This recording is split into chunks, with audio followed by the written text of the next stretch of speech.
भूखे उठते हैं पर भूखे सोते नहीं, भूखे उठते हैं पर भूखे सोते नहीं, दुख आते हैं पर हम तो रोते नहीं, दुख आते हैं पर हम तो रोते नहीं, वो भूखे उठते हैं पर भूखे सोते नहीं, भूखे उठते हैं पर भूखे सोते नहीं, वो दुख आते हैं पर हम तो रोते नहीं, दुख आते हैं पर हम तो रोते नहीं, दिन रात खबर ले रहा है, दिन रात खबर ले रहा है, वो नसीबों से ज्यादा दे रहा है, दिन रात खबर ले रहा है, वो नसीबों से ज्यादा दे रहा है, बिन पानी के वो नसीब। आप में से कितनों के घर में लड्डू गोपाल है? दोनों हाथ पर गई। क्या बात है, वाह। एक जयकार मिलके बोलो कृष्ण कन्हैया लाल की, बोलिए बाल गोपाल की। वजन बढ़ गया भाई आपको, यहां तक महसूस हो रहा।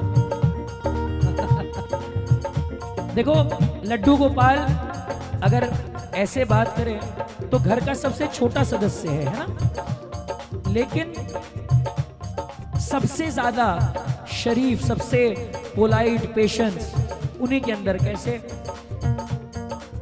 जब आप उठाते हो तब उठता है, जब आप सुलाते हो तब सोता है, जो आप खिलाते हो वो खाता है, जो आप पहनाते हो वो, है ना।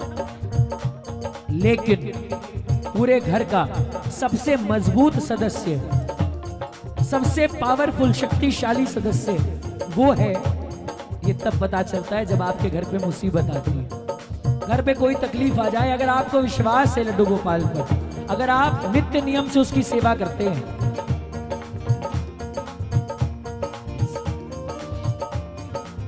मैं आप लोगों से ये उम्मीद नहीं रखता हूं। मेरा जो प्राथमिक काम है ना वो भाव भजन ही है। बात बाकी तो ठीक है, जैसा देश वैसा भेष, लेकिन जब भाव की बात आए ना तब थोड़ा सा सलीके में आ जाया करिए। जब घर पे मुसीबत आती है और आपको विश्वास है, आप बात करते हो उस लड्डू गोपाल से, आपका वाकई रिश्ता है दिल का, तो आपको महसूस हो जाता होगा, आपके दरवाजे पे खूंटा गाड़ के खड़ा हो जाता है, मेरे होते इस घर कोई बाल भी बाका नहीं कर सकता। ये है। अब जब भगत वृंदावन जाता है, कहाँ गई हमारी वो बहन जो जिसने डिमांड किया था, ये जब आप और हम वृंदावन जाते हैं तो हमें महसूस होता है कि जिसको हम हमारी मर्जी से खिला रहे थे, जिसको हम हमारी मर्जी से पहना रहे थे, जिसको हम हमारी मर्जी से सुला रहे थे, उठा रहे थे, वो कितने बड़े साम्राज्य का सेठ है। अगर उसके ठाट बाट देखने हो तो आप वृंदावन जाकर देखो। हाय हाय, वृंदावन में जाकर एक बात महसूस होगी आपको कि धरती पर ऐसी कोई चीज नहीं बनी जो ठाकुर जी के एड्रेस पे डिलीवर ना हो। आप, एक भगत मिला मुझे मंदिर के बाहर रोता रोता, कहता है भाई साहब बड़ा चमत्कार है, बड़ा चमत्कार है। क्या हो गया? बोले कल रात को सपने में महाराज ने दर्शन दिए और नीले रंग का पीतांबरी पहन रखा था उन्होंने, नीले रंग का वस्त्र पहन रखा था उन्होंने। आज मैं वृंदावन आया हूं दर्शन करने के लिए, जैसे ही पट खुले देखा नीले रंग के वस्त्र में बैठे हुए। आप मानो ना मानो, जो उनकी इच्छा होगी ना किसी भगत के मन में वो डाल देगा और वैसा ही प्रसाद बन करके उनके मंदिर में आ जाएगा। धरती में कोई चीज ऐसी बनी नहीं जो उनके एड्रेस पे डिलीवर ना होती हो। अपने घर में बैठे हैं हम और सोच रहे हैं कि अरे ये तो हमारी मर्जी से चलता है। जब वृंदावन जाते हैं आंखों से आंसू आ जाते हैं। क्या? ओ मेरा छोटा सा घर महलों का राजा है वो, मेरा छोटा सा घर महलों का राजा है वो, मेरी औकात का महाराजा है वो। मेरी औकात क्या हो जाए जरा हरिनाम की ताली से।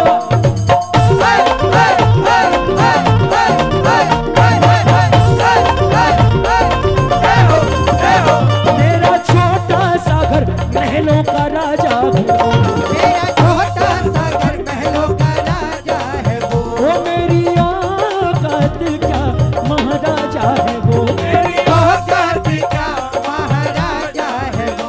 फिर भी साथ मेरे रह रहा है।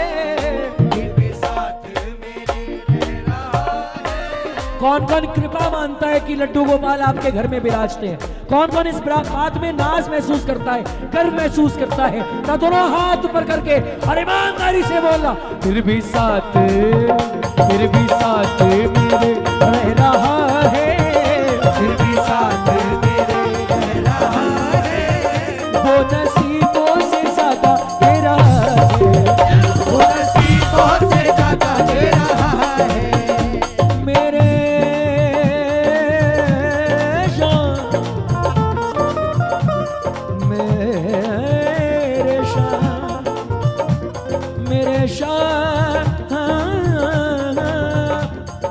बनवारी दीवाने बड़े से बनवारी दीवाने बड़े से बड़े। ये अंतरा बहुत कम गाता हूं मैं, कई बार जल्दी में छूट जाता है, लेकिन जहां ऐसा लग रहा हो कि लोग सुन रहे हैं दिल से, वहां पर जरूर गाता हूं। बहुत प्यारा अंतरा है, बहुत प्यारी पंक्तियां हैं, सुनना। बनवारी दीवाने बड़े से बड़े, बनवारी दीवाने बड़े से बड़े, इनके चरणों में कंकर के जैसे पड़े, इनके चरणों में कंकर के जैसे पड़े। बनवारी दीवाने बड़े से बड़े, वो बनवारी दीवाने बड़े से बड़े, वो इनके चरणों में कंकर के जैसे पड़े, इनके चरणों में कंकर के जैसे पड़े। फिर भी अर्जी मेरी सुन रहा है, फिर भी अर्जी मेरी सुन रहा है। क्या बात। वो नसीब ए दिलदार कन्हैया ने मुझको अपनाया है,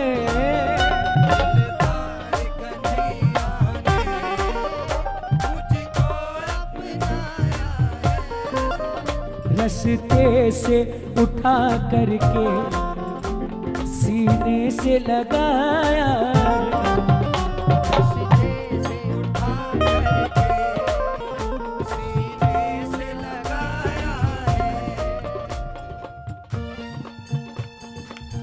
क्यों कुछ भजनों में 1001 बार भी गाओ ना मनो भैया, तब भी जितनी बार गाओ उतनी बार रूह कांप जाती है। कुछ भजनों को हम लिखते हैं और कुछ भजनों को वो लिखवाते हैं कि बेटा ये लिखना पड़ेगा, क्योंकि मेरा साक्षात स्वरूप अगर कुछ है तो ये भजन ही है। सेठ कैसे आते हैं मैं आपको बताता हूं। ये कीर्तन में हम बैठे, मेरी जुबान से कोई एक ऐसी बात, कोई भजन की ऐसी पंक्ति निकल जाएगी कि आपके दिमाग में जो चल रहा है ना सवाल, उसका जवाब खुद ब खुद उस पंक्ति में होगा, और वही शाम है, वही शाम। ऐसे नहीं आता, इस रूप में आता है कि बेटा बोल राज पारिक रहा है, लेकिन ये बात उसके द्वारा आ रही है। जुबान हमारी हो सकती है लेकिन उसकी है। सुनना मेरी बात प्रेमियों, दिलदार कन्हैया ने मुझको अपनाया है। ये बात कब सोचने की है? ये तब सोचने की है जब आपको लगे कि महाराज क्यों नहीं बना रहे मेरा काम, इतने दिन से तो अरदास लगा रहा हूं, इतनी पुकार कर रहा हूं, ये मेरा क्यों अटका हुआ है। जब आपका धैर्य टूटने लगता है तब ये पंक्तियां याद आती है, इतना तो दिया है सरकार आपको, मेरा क्या है, मैं तो कुछ भी मांगता हूं, जोश में आकर के कुछ भी कह देता हूं आपको। लेकिन ध्यान रखना मालिक, आप तभी देना जब वो चीज मेरे भविष्य के लिए अच्छी हो। जो भविष्य हम तो नहीं दे सकते, आप तो देख सकते हो। दिलदार कन्हैया ने मुझको अपनाया है, बोलो दिलदार